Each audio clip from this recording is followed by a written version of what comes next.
Okay, this morning I would like to take a break from our series on theology proper and talk about heresies in the evangelical church. I think I've taught on them downstairs. Tim wanted me to hit it again. Anyway, we're not talking about heresies outside the evangelical church. Theology proper should clear up a lot of those. This is stuff that gets into the church, into the evangelical church. I'm going to mention my background, not that this is about me, but it shows that I'm not just repeating Facebook memes. I'm not just repeating discussions I read online. That, again, the symbol of Christianity should be the cross and not the parrot. And too many times we end up parroting things. We fight Luther's battles, etc. This is all born out of experience, out of discussions, out of arguments. I hate arguing theology these days. But in other words, I've been exposed to everything I'm talking about, just about everything. My background is I was raised Jewish and I got saved at the age of 19. I left college, which I do not suggest to anybody, but I did it. It's how God led me. About 15 months later, I ended up in the Bible school in my home state of Massachusetts. Graduated there, spent 7 years on missions teams that Bible school and that church had sent out, and then I went back to college. Did a 10-year marathon through 3 degrees in chemistry, which included, well, actually they accepted most of my credits from when I was originally in college, but it still took me 10 years to get all 3 degrees and ended up with a PhD in chemistry, doing organic chemistry. So I've got a diverse Christian denominational background. It includes Pentecostal, church I went to when I when I came home after I got from college after I got saved. Went to Stephen's School of the Bible, was the organization running it was called the Bible Speaks. Later on, again, incorporated as the Bible Speaks World Outreach Incorporated. Its international headquarters, basically the ministry, got sued out of existence in 1987. Of course, most churches were at least financially independent, so that didn't really affect them directly. But then it just regrouped in Baltimore under Greater Grace World Outreach, and now they have the Maryland Bible College and Seminary. And when I was there, actually went back there years later because I was doing my postdoctoral fellowship in Beltsville, Maryland, about 30 minutes away. So I spent close to 31 months there, going to their services, Sunday night services, one of their conventions. And the people were pretty much the same that at least half of them were the same that I knew from back in Bible school in Lenox, Massachusetts. It did not seem to be a bunch of people native to Baltimore, but rather transplants, at least half of them. I've been Baptist, Independent Fundamental Baptist. See, I've moved around a lot, and it's not just churches. I've actually moved my location, going to colleges and stuff like that. Southern Baptist, Central Baptist, Presbyterian Church of America. See, I'll go to, in a sense, my thing was I'll go to any church as long as they're not liberal, as long as they preach the gospel, they believe in the deity of Christ and the Trinity and salvation by faith. CREC. Now, PCA, by the way, is conservative. Well, right now they're starting to turn liberal, at least in their Covenant Seminary, which is in St. Louis, but that was not an issue when I was there, although that was talked about. CREC, that's Doug Wilson and Associates, formed the Confederation of Reformed Evangelical Churches, later renamed the Communion of Reformed Evangelical Churches. I never joined, did spend time in a couple of the churches. LCMS, which in the wild world of chemistry means liquid chromatography, mass spectrometry, but in this case is Lutheran Church Missouri Synod. They are conservative, as is the Wisconsin Synod, by the way. Here in this town, Orthodox Church of America, that was St. Anne. In ROCOR, Russian Orthodox Church outside Russia, Lenore City, St. Nectarius.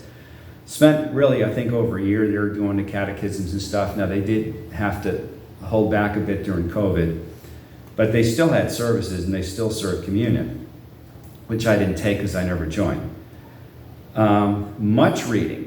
I keep lists of books I read, probably at least 20 books on Roman Catholicism. I attended several masses in different places, really San Antonio and then here at St. Anne. Online discussions. You know, you can get them when you Just Amazon, you write a review on a book and someone starts discussing or arguing or whatever. Of course, Facebook, which is sort of like a boxing ring sometimes. So the point is, I've been exposed to these things. I'm not just doing what Facebook people like to do, which is to take some meme and post it, and even if it's misspelled, and even if they don't really know what's behind it. I like to do my own thinking, which makes me a rebel in certain circles. Now, I'm going to talk about 6 diversions from sound doctrine. Number 1, Ruckmanism. Number 2, Calvinism. Number 3, Authoritarianism. Number 4, health and prosperity. Well, I certainly want them both. Number 5, the Patriarchy movement and the Hebraic Roots Movement. Blinders. You ever see horses, you know how they put these blinders on so they don't get distracted, okay? We put blinders on the horses to keep them from being distracted. However, they really keep the horses from seeing everything. We Christians don't need blinders. Now, when I was first thinking of these things, I noticed the blinders at least seemed to, there was a pair of them, Ruckmanism and Calvinism, but there are some more out there.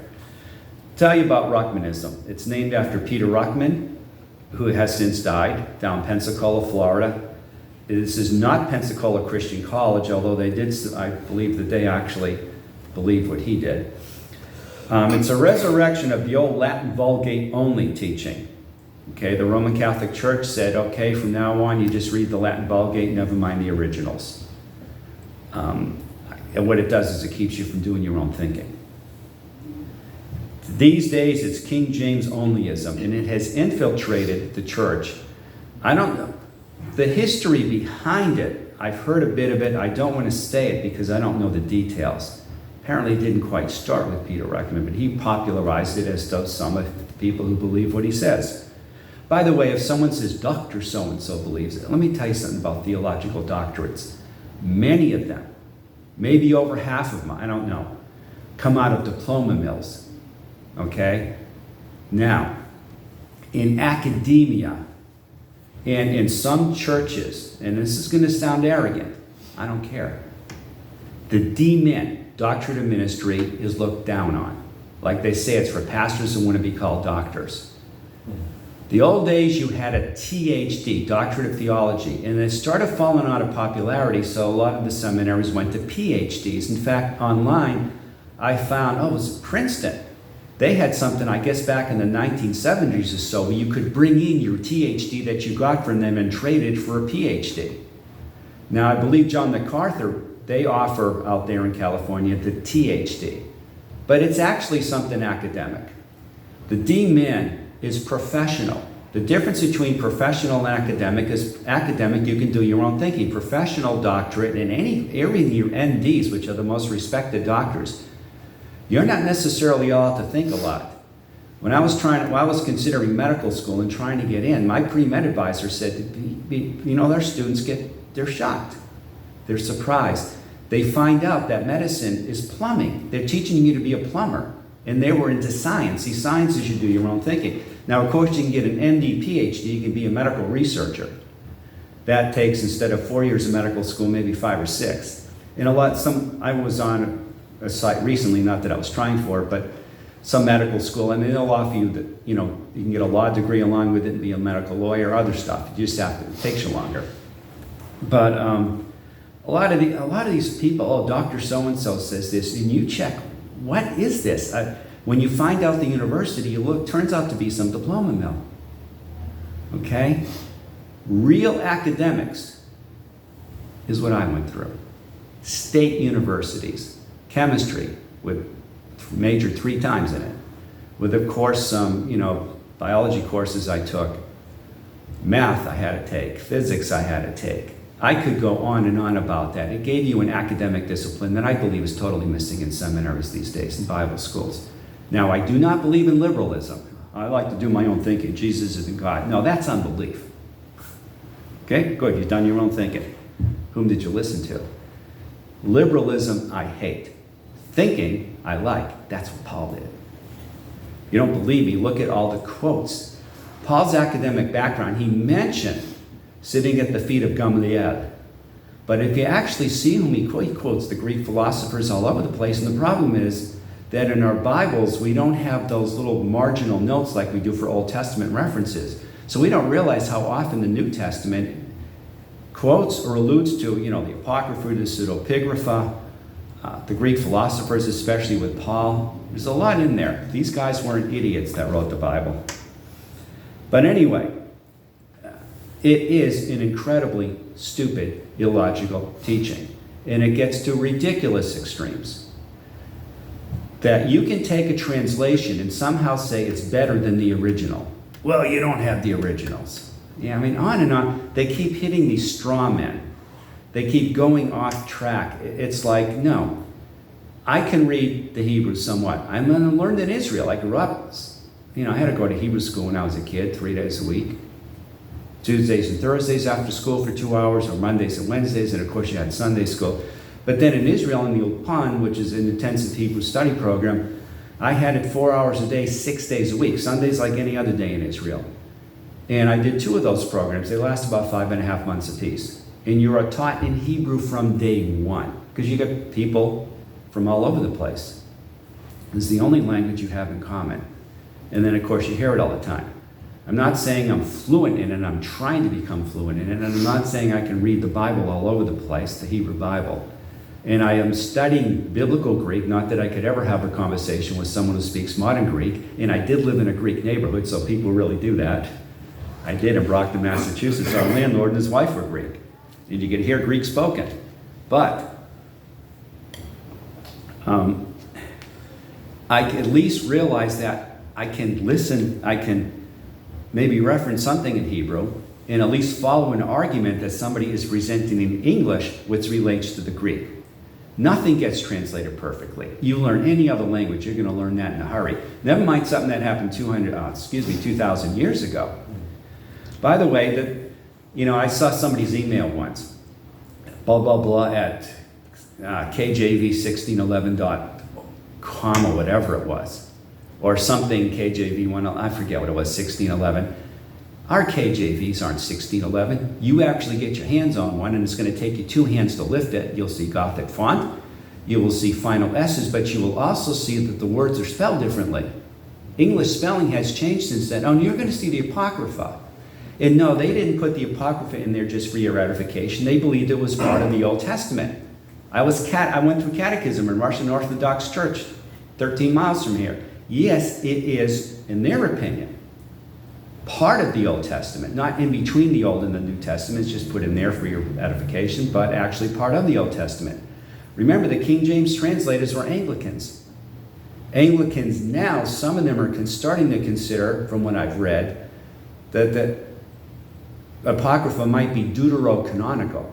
But they traditionally consider it part of the Old Testament, as the Roman Catholics do, as the Orthodox do, meaning Eastern Orthodox, not Orthodox Jews.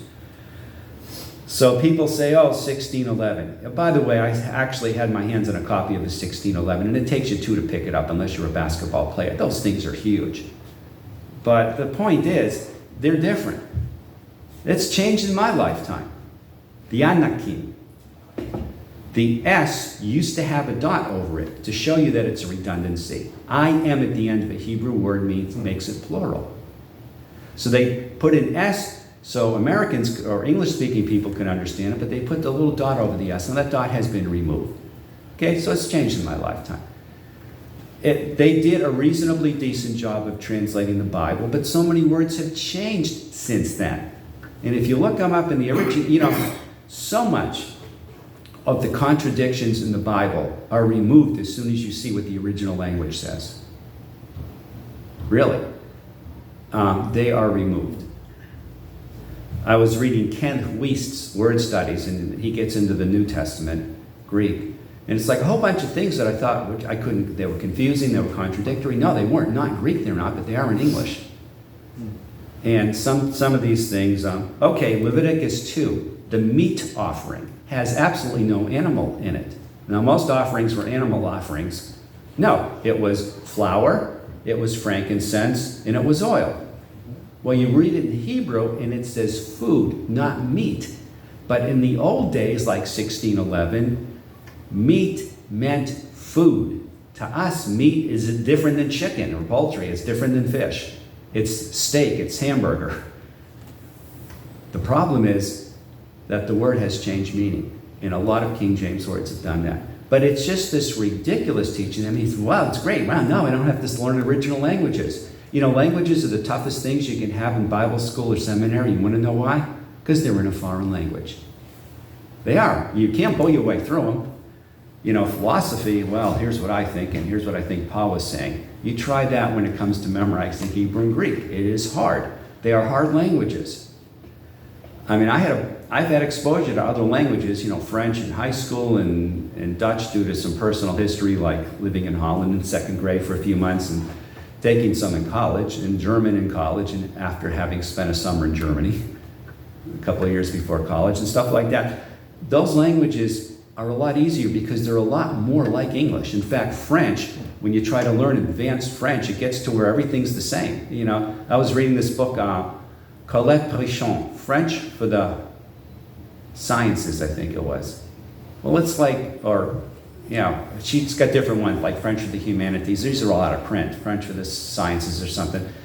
Anyway, it's like you start reading, you think you're going to learn something new, and the thing is that their scientific words are just like ours, only they got accent marks. You know, you get to the point where, especially reading it or something, it actually gets pretty easy. Not so with Hebrew, not so with Greek. But in its extreme forms, it writes people like me off. You just say, well, what does the original say? That is a heresy in their camp. I was under a very good pastor, one of the most respected, in my opinion, that I respect him more than most, and he was into that.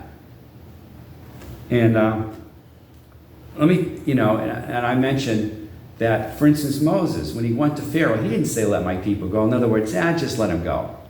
He said, send my people. In other words, a sending ceremony like we send off missionaries. And the pastor said, what did he say? I said, Shalach et ami. He said, you won't say that in my pulpit. I just quoted the Bible. However, I'll grant you, Moses didn't state it in modern Israeli Hebrew, whatever in the world they spoke in Egypt, though.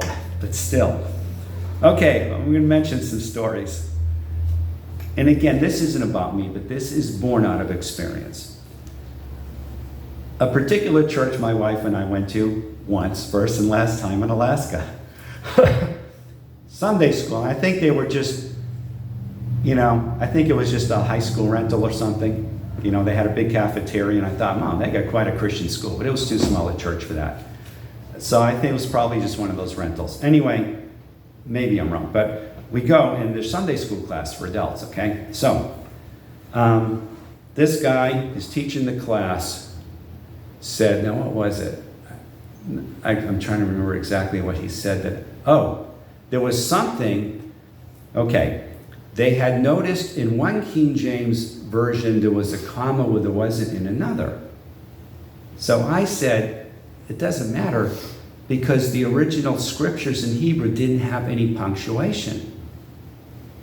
Now, you see how our aisles are. It was like that, only with, you know, a central aisle, but with, you know, tables like cafeteria tables for school on this side and on that side. He wouldn't look at anybody. He looked straight down the aisle. He said, I am such a King James believer, or something like that. I believe we'll be speaking that in heaven. That's stupid, okay? And that's the King James theory. King James only. It gets to ridiculous extremes. Yeah, it might have been the best translation, might have been the most honest translation. But people always knew where it deviated from the original until Ruckmanism took over. You read, you get online, you know, a Septuagint is a forgery or something like that, or it's a fake. I mean, you just say, well, look at how they translated things 3rd century BC in Alexandria, Egypt into Greek. King James corrects the originals. One statement I read something like, God, the Holy Spirit deceived Paul or something just to have it fixed later on in 1611. I mean, it just gets crazy. Crazy, outright, almost blasphemous. Thing is, blinders are philosophically based. King James only isn't due to exegesis of the Bible. It is a philosophy. Colossians 2:8 warns you against philosophies. Now, philosophy itself is the love of wisdom. That's not bad. You know, you get PhDs in science. Remember that lady with a PhD in music? They also offer doctorate in music. I mean, PhD isn't bad in itself, or philosophy isn't necessarily bad. But actually, I think they misname it, PhD in chemistry. They should call it something else, but it's like, oh, I'm a philosopher, Socrates, Plato, Aristotle, and Merkin. But actually, these are all filled, and when you talk to someone and argue, which I've done, they say, don't you think that God would have a translation for Americans or something like it, for English-speaking people, with the most common language spoken in the world, maybe. Actually, I think it's like Chinese, Spanish, English, I forget exactly. But don't you think, it always starts out something like that. No, that's a philosophy. Don't you think, I don't care what I think, there are people that haven't even had the Bible presented in their original language. That's why Wycliffe Bible Translators is out there. It doesn't matter what I think about what God should or shouldn't do. It's what is there objectively in front of us. And that's why it's great that science teaches you things. And, science teaches you, here it is objectively. Now, I understand when you get into biology and evolution, blah, blah, blah, it starts becoming, how do you interpret certain data? And you've got a particular worldview. You stick to chemistry, math, science. It's like, it doesn't matter your religion, doesn't matter your political or philosophical views. Here's the calculator, here's the test tube, and that's going to show you what's going on. Or throw the ball and measure the parabola, whatever. The other one, Calvinism, that's based on Manichaean Gnosticism. Augustine brought it into the church. He had been a Gnostic before he was a Christian. And it's easy for us to bring in our pre-salvation philosophies. That's a danger. In fact, in the New Testament, the two biggest dangers were Judaizers. No, they didn't say Jews, but people who were bringing in a legalistic approach, because the early church, let's face it, was nearly completely Jewish. And then the Roman Empire, there were Jews made up of a certain part of the Roman Empire. So anywhere that Paul went, there were Jewish people scattered amongst the Roman Empire. They weren't just in Palestine, whatever you want to call it, Judea, as the Romans would have called it. So the other one was Gnosticism. John deals a lot with Gnosticism. We don't even know what it is. And that's the problem, because we're partly Gnostic and don't even know it at times. Now, what I have is, because I usually do this as a PowerPoint, difference between the original and the translations. And what I do is I show a picture I took of what is probably a fake windmill, Woodburn, Oregon, at the Tulip Festival that they have every summer, whenever they have that. And it's beautiful, all these colors. And by the way, I know what real windmills look like, because I spent some time in Holland, and this one looks like a fake. The blades don't even turn. I don't know, maybe if it's windy they do. But it's probably just a huge decoration. But it's beautiful. And then I simply electronically put it in black and white and show it again. And it's the difference between the original and the translations. The originals are in color. The translations, despite your red letter Bibles, are in black and white. An excellent book, by the way, is The Ruckman Conspiracy by Heim. I'm trying to read this, and I've just got to print it out. Heimers. Someone actually mailed it to me. I think you can still get it from Amazon. It's probably out of print. But he gets into this. People who buy into such heresies, they think they've got some special knowledge. They become arrogant. Calvinism and authoritarianism breed bullying. It's condescending to those who really know better, and they're ignorant in a specific area. See, any of these can be blinders. Calvinism, again, Augustine. He was from the Alexandrian school of biblical interpretation as opposed to Antioch. Antioch said, let's take it literally. Alexandria, which had a huge Jewish population, even at the time of Christ. In Alexandria, that's what the Septuagint. They translated the Hebrew Bible into Greek so that the Jews who were forgetting Hebrew could read it, and that's the Septuagint. They look more at things being symbolic, allegorical, metaphorical, and they might be, but they are also literal. But the Alexandrian school of interpretation got away from that. So Augustine's having an argument with Pelagius, and of course they're both wrong.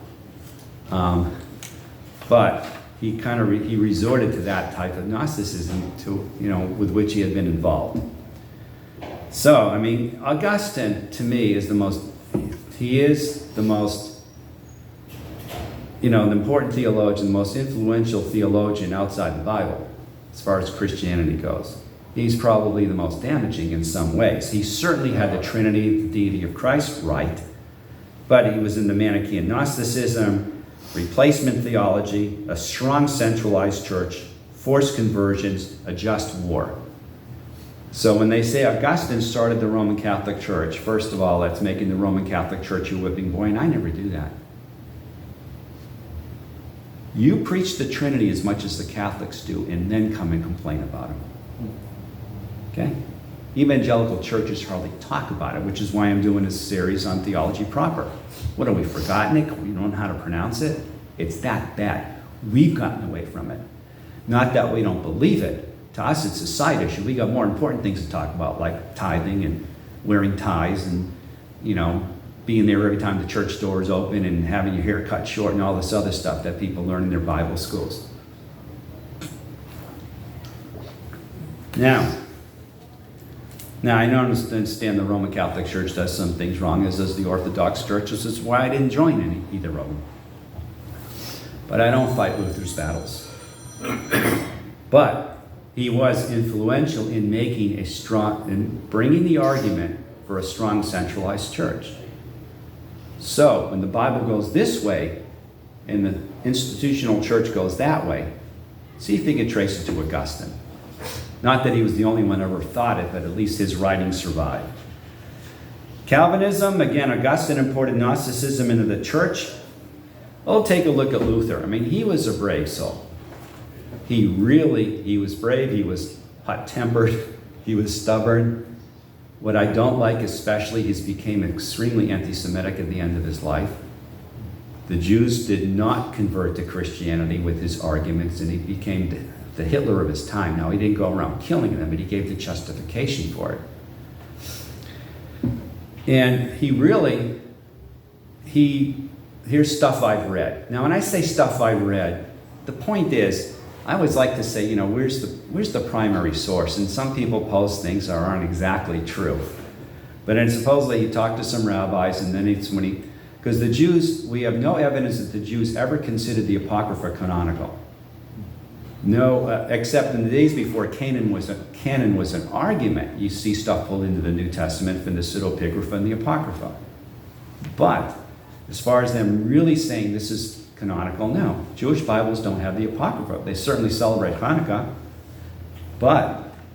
which is based on, Maccabees, 1 and 2 Maccabees. But anyway, it's,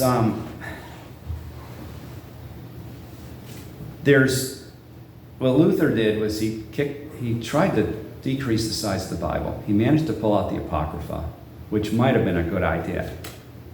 But then he tried to get rid of some New Testament books because he didn't like them.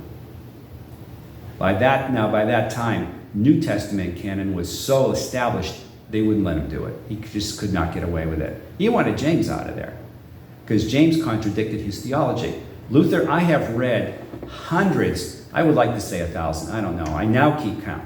Hundreds of theology books in my life, many hundreds. I think the worst one was Luther's Bondage of the Will. That and another one I won't mention. Well, yeah, I will. Bevan and Blizzard, whatever, those guys that wrote a book on why Jesus spoke Hebrew. There's just no evidence to it, maybe he spoke Hebrew, Aramaic, a combination, but they get this argument and they just got nothing to back it up. Not much, except that Matthew supposedly was originally written in Hebrew because of an ancient guy that said it was, and here is where you can find it, the original writing. But anyway, yeah, Bevan and Blizzard, I think it is. But Luther's Bondage of the Will, a lot of people know about it. It's terrible. It's terrible. And when he mentions the Hebrew, he doesn't even get it right. But he was an Augustinian monk, and he brought, what it was during the Reformation, it was almost like Augustine versus Augustine. The Roman Catholic Church liked the strong, centralized, powerful church that Augustine talked about. But the Gnosticism, Augustine's idea, which might have been okay in his testimony, but it's not true for everybody. That Luther brought in, so Luther seems like a Calvinist, and Calvin sounds like a Lutheran. One thing it is, going to a Lutheran church and then talking to my best friend growing up who grew up Lutheran, it is dumbed down Catholicism. There was joy in that church. Really Calvinistic churches lack joy, and I'll show you why in a minute. And you can't, it's like arguing with a Jehovah's Witness or a Mormon. You can't get anywhere. They've got blinders on. We only think in terms of Arminianism versus Calvinism because of this heresy. A lot of churches like, well, I went to Bible school. Well, we're not Calvinistic, we're not Arminian, we're kind of in between. You can't even have that argument without Augustine. You don't become a Calvinist by reading the Bible. You don't take a new Christian sitting down at the Bible and he comes up with that. You get it by reading books, when I'm all for reading, or by being Calvinized by other Calvinists. And by the way, here's what happens. You're in a Bible school. You want to become a pastor. If you deviate from what that school teaches, you're not going to get ordained. You might not graduate. I get a PCA pastor. I don't even know if he's still alive. But this guy was at Dallas Theological Seminary, started going reformed in his beliefs, so they said, you cannot graduate. And they wrote him a couple of letters, which I have at home, and I'm willing to share with anybody. I've scanned them in PDF. Now, I don't think they could get away with that then. This was back in the 1970s. But since you're no longer a dispensationalist, you cannot graduate.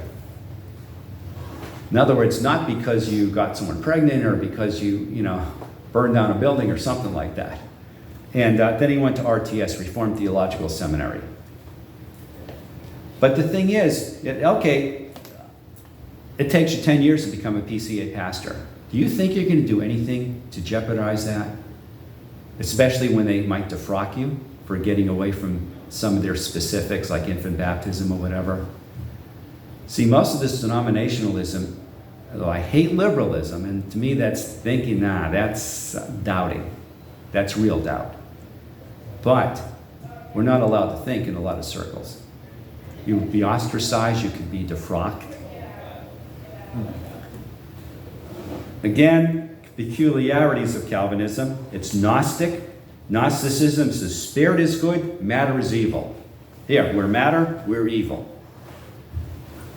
Paul talks about, within me, nothing good dwells in me, but look at the whole story, okay? They take a few verses and ignore much more. That's what they do. They're taking the minority of verses, setting them against the majority, and what they end up with is a self-contradictory Bible, which I think kind of drives them crazy. I mean, it's got to play with your mind. And they don't realize maybe they're misinterpreting some of those verses. They get a bad image of God. I see these things that MacArthur says and stuff. I mean, they're put on by Calvinists on Facebook. MacArthur says this, and I'm thinking, that is not my God. That's wicked. That's terrible. So they got a terrible image of God, and they get a bad image in themselves because they're Gnostic. Roman Catholics, I assume Eastern Orthodox, they're going to say, yes, man fell. We've been marred by sin, but we're not altogether evil. And I'd say, well, how come I got saved in a dorm room instead of a jail cell? How come my parents could go through life without committing the big ones?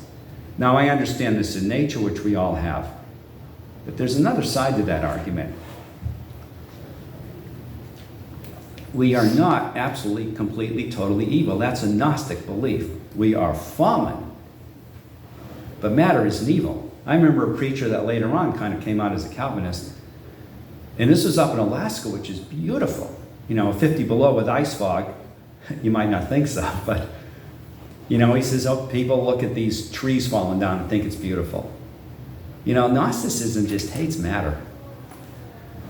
But it takes what the Bible says about nations and thinks that it applies to every individual. And it doesn't. What did God tell Paul about suffering? Anyone know? What did Paul say? Jesus, basically, I've chosen you to show how much you could suffer for me. That's specific to Paul. That makes sense in the underground persecuted church. To most of us, that doesn't mean a whole lot. What God set Paul to do isn't the same as what he sets each of us to do. God does have different plans for different people. That's come into attack in Reform circles, Well, God has a plan for your life, and they hate that one. Well, he does. And when we get into the parables, we'll see how people make the choice.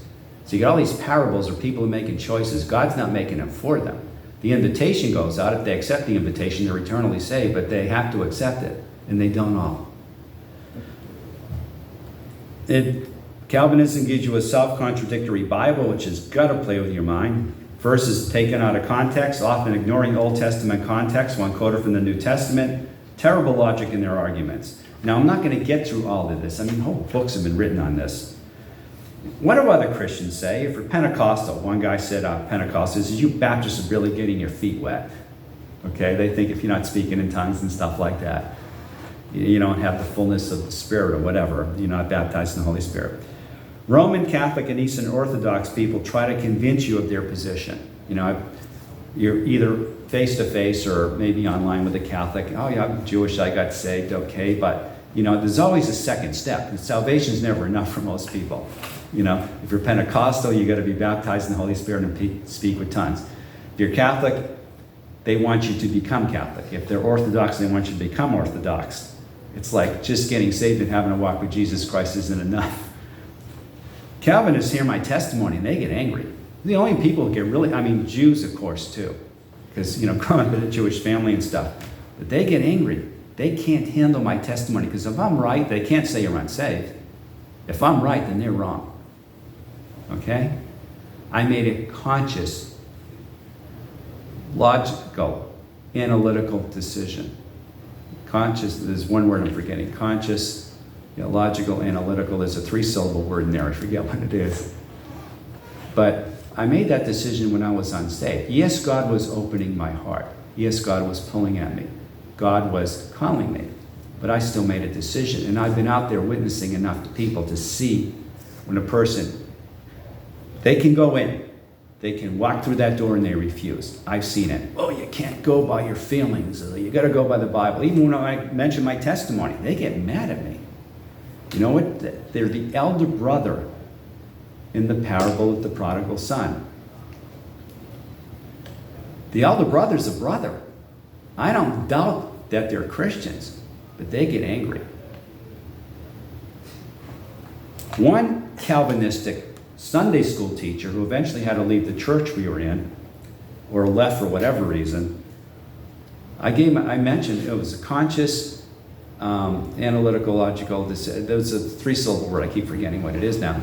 But he said you couldn't have possibly been saved the way you said. They hate it. I put it on Facebook today. I know who's going to lash out at me. Results of Calvinism: anger and arrogance, especially the theologians. It might not be the people sitting in the pew, but those that really hold to the doctrine and try to convince you of it. They get mad. Look at the Puritans. They were an angry bunch, from what I've read. They're just very strict. Look at World War II. Here you have the Germans. They invade Holland. And so the Dutch start hiding Jews, some of the Dutch. Now, Holland and Germany are very similar in their cultures, their languages, they're cousins. The Nazis invade Poland, and I don't think so much of the Poles, the Russians, the Slavs. In Holland, if you were caught hiding a Jew, you could be arrested and sent to a concentration camp. In Poland, they shot your family in front of you, and then they shot you. They were stricter on the Poles, because they really didn't like the Poles. Now, by the way, Americans, the way they treated Germans and the way they treated Japanese around World War II, same thing, good old racism, whatever you want to call it. Now, Holland had the highest rate of turning in Jews, like my neighbor, Anne Frank, my neighbor's hiding Jews, that type of thing. Higher than Poland. Why in the world should that be? It was much more dangerous in Poland. Poland were Catholics. And Pius XII, despite the fact that they call him Hitler's Pope, and that came from an attack on him, he was telling monasteries, hide Jews. Supposedly he's the guy who shut up Father Coughlin there in Detroit on the airwaves, playing, this anti-Semitic radio preacher during World War II. During World War II, things got rough for the Jews in America. They really did. And he was actually philo-Semitic. Pius the 11th was before him. And he was just about to put out an encyclical, sticking up for the Jews. And from what I've read, a Jesuit priest who was really pro-Nazi named Lito Chowsky, or wherever in the world they pronounced that, intercepted it. And supposedly it's still at the Vatican. You can see it. Roman Catholicism officially has been philo-Semitic, and often they are. It's the popes usually, they're often like the Jews. It's the people under them, you know, who pick on the Jews. And the Pope is not a dictatorial head of the Roman Catholic Church. The belief is that when he speaks ex cathedra, from the chair, then he cannot be wrong. Last time he did that was 1950. I wasn't even alive then. People are free, Catholics are free to disagree with the Pope. But they were nicer all in all. Now, Polish could be very hard on the Jews too, but they hid them often. It just depended on the Pope. You know, it's like Americans where, you know, think Trump versus Biden or something. Some of us are way over here, some of us are way over there. But we're still in the same country. It was tougher. They had a highest rate of turning over Jews was Holland. And I thought, why is that? Well, that shouldn't be too hard to figure out. What's the religion of Holland? Yeah, they get some Catholics, but Protestant, specifically Dutch Reformed, which are Calvinists. I think that's the reason. Lack of joy in some of their churches. I was in a Calvinistic church. I really respected the pastor. And someone mentioned in the church, there's no joy in this church. And again, they get ripping mad at my testimony.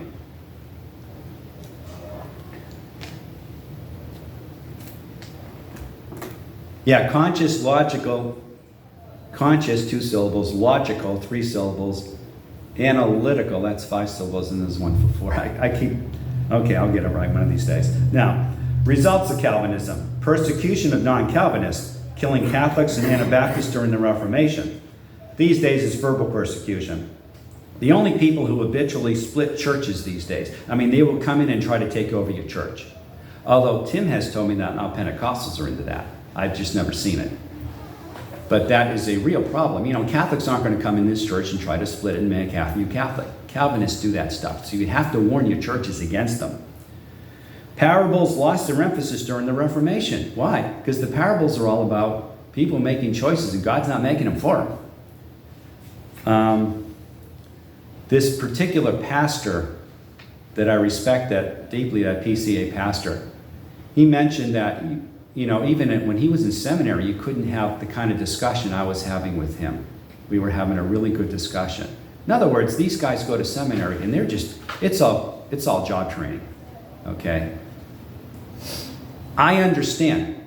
I work in a prison. I have to go by TDOC policy, this Tennessee Department of Correction. Doesn't matter what I think. I have to do certain things, as do all the staff and all the prisoners, or else you're out. Now, as a prisoner, you're not out, but you may be out, you know, you get in more trouble. But when it comes to thinking theology, it shouldn't be like that. The prison has to do with security. Result of Calvinism, the Calvinists will call you names. Arminians, even if you're not. Free willers.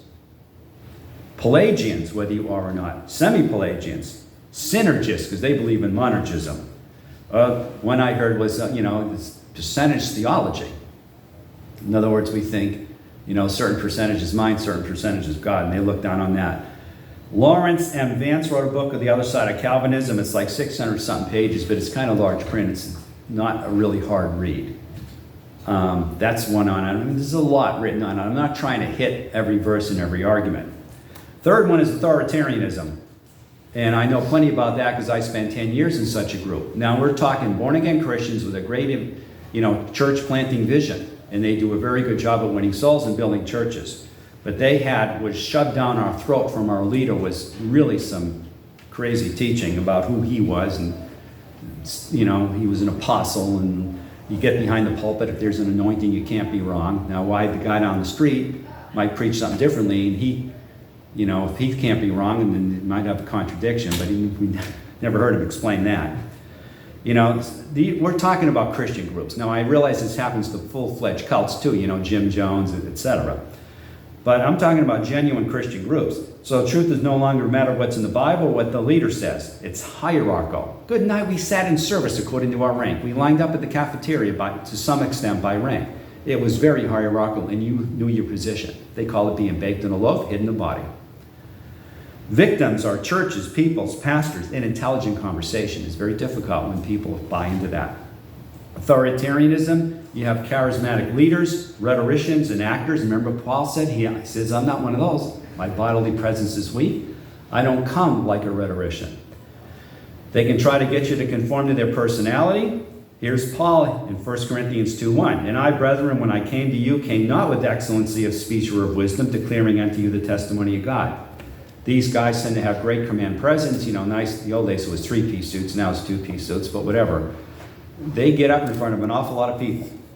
And the problem is some of what they're teaching.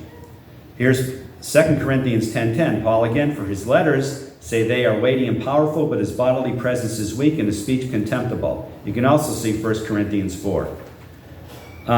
You get into personal micromanagement. You know, the Roman Catholic Church doesn't do that. Now, if you're a nun or a priest, it's different.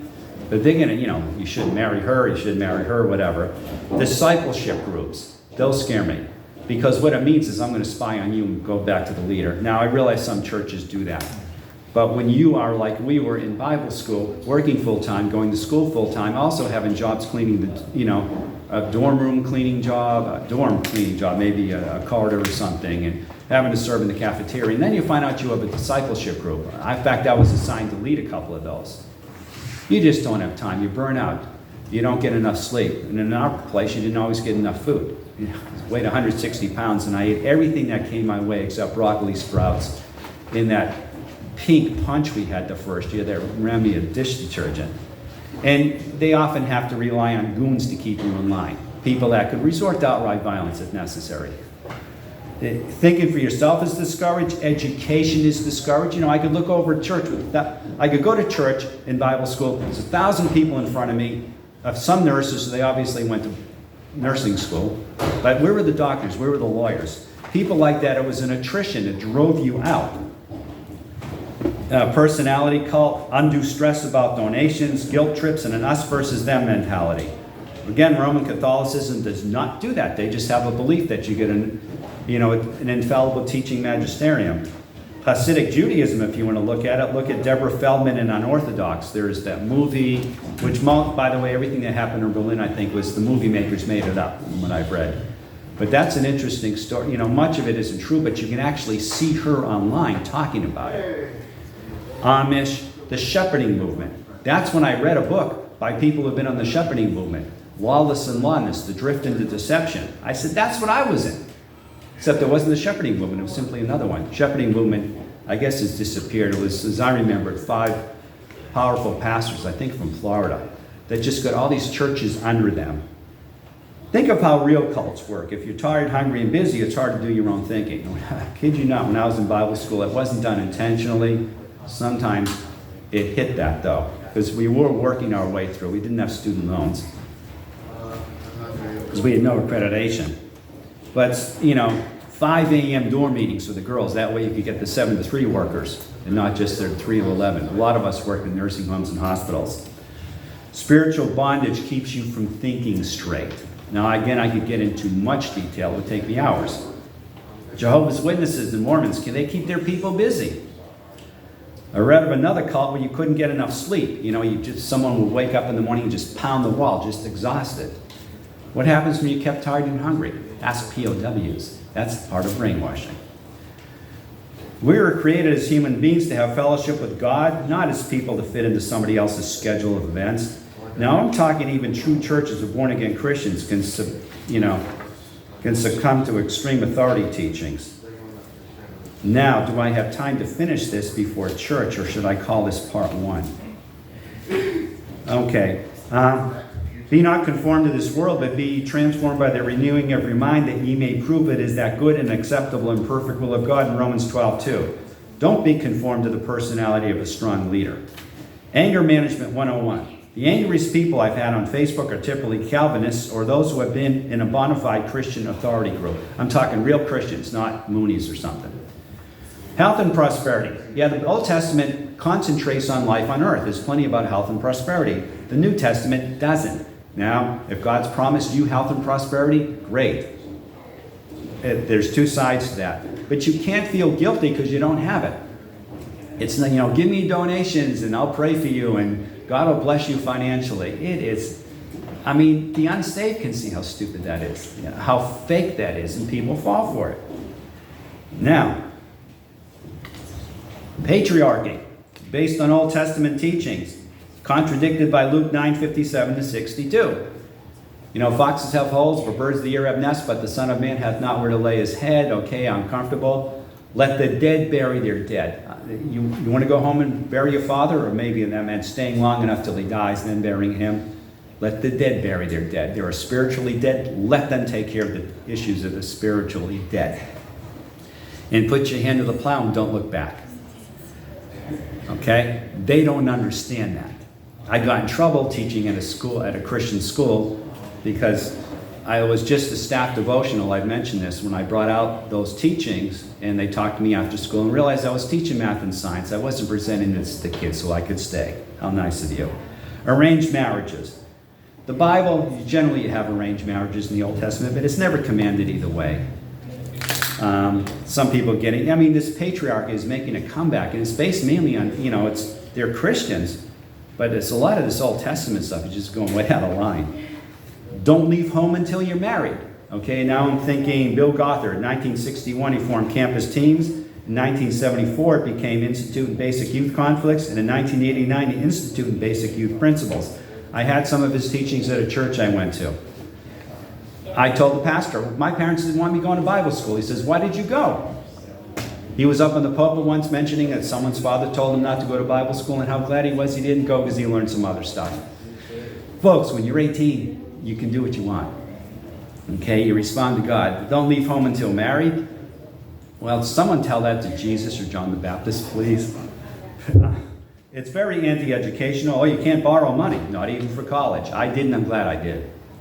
Hebraic Roots Movement. Now, there are Gentile Christianity is fine. They understand that. Understanding original cultures is fine. Messianic Judaism can be fine. I remember a Turkish convert to Christianity. I was teaching with him in San Antonio, and he told me he was going to one of the, I guess they had 3 in San Antonio, those churches. He liked it because they line up their holidays with the Bible. There's one in this town, by the way, I'll be speaking at next year. That's fine. If you want to keep those particular cultural trappings, it's fine. By the way, Jews for Jesus, when I first got saved, are you a Jews for Jesus? It's not a church. It's an evangelistic outreach. It's not even a denomination, and it is not Hebraic Roots. Hebraic Roots takes it further. You're a Jew, you got saved, you still have to keep the law. That's, there's Messianic Judaism, which can be fine. When it hits to where Jews, maybe Gentiles, certainly Jews have to be law keepers, that's where it crosses the line. It's a heresy. Classmate in Bible school, actually, was Jewish. There were probably around 20 of us or so in those days that were Jewish. He went into Messianic Judaism as a pastor, which is fine, and towards the end of his life, he went into Hebraic Roots, and I just think that's crossing the line. I saw something on the internet. If we ordain you as a pastor, you're Jewish, you have to spend a year going to real Jewish services and have it certified by a rabbi. Why? It gets that bad. Nothing new. Consider the Ebionites. They rejected the virgin birth. Jesus became the Messiah because he obeyed the Jewish law. That's an Ebionite teaching. Right after the church was formed, it took centuries for some of this stuff to get flushed out. The old rugged cross, again, the symbol of Christianity should be the cross and not the parent. You got to be able to do your own thinking. Again, liberalism is wrong. It is doubting. It is a form of unbelief. But when you got these, authority teachers in one way or another, and I got a feeling most seminaries are set up like this. It's like, I used to think, people should, when they preach, they should at least graduate a Bible school or seminary first. We're not persecuted in the underground. Sometimes I think before that, Maybe they should get a degree in chemistry or engineering or math when you learn an objectivity that you are never going to learn in a Christian environment. Probably. Now, I taught as a department head at Tennessee Temple University in Chattanooga. I was head of math and science. So yeah, we got into objectivity. But you need that as your emphasis for maybe 4 years. Anyway, this is highly personal, and I cannot back it up from the Bible, but certainly from experience in talking and arguing with leadership. Beware these movements in their teaching. Stop seeing the Bible through the lens of some aberrant systematic theology.